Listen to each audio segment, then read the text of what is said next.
Asia cup super 4 match आरंभ हो सारी आसंता काली माने 10 सेप्टेम्बर को इंडिया वर्सेस पाकिस्तान महा मुकाबला हेबो।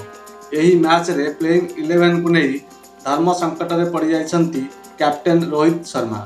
एही मैच रे प्लेइंग 11 बनाइबा पई चिंता रे कैप्टेन रोहित।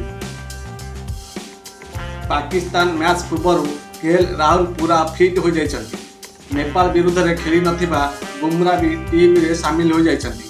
आउ एबे ईशान किशन केएल राहुल कहा को खेला जीवो ता सहित बुमरा प्लेइंग 11 रे शामिल हेला परे सामी किंबा शार्दुल ठाकुर बा कहा को बाहर करा जीवो ए भी गोटे बड़ चिंतार कारण कैप्टेन रोहित को पई।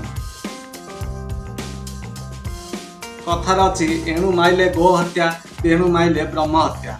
एमिति किसी परिस्थिति एबे कैप्टेन रोहित शर्मा का पाई कहा को खेलाइबे केएल राहुल ना ईशान किशन। केएल राहुल को अनुपस्थिति रे ईशान किशन को सुजोग मिलता।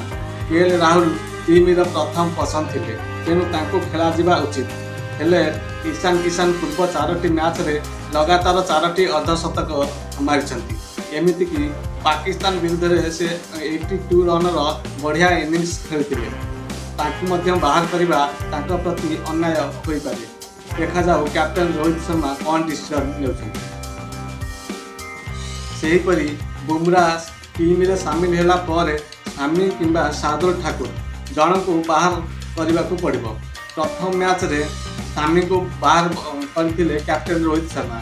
देखिबा को बाकी रहला पाकिस्तान विरुद्ध रे कहा को बाहर बसौछंती कैप्टेन रोहित शर्मा। दर्शक बंधु रिपोर्ट केमिति लागुछि कमेंट बॉक्स रे जरूर जणाइबे एवं चैनल को लाइक एवं सब्सक्राइब करिबे।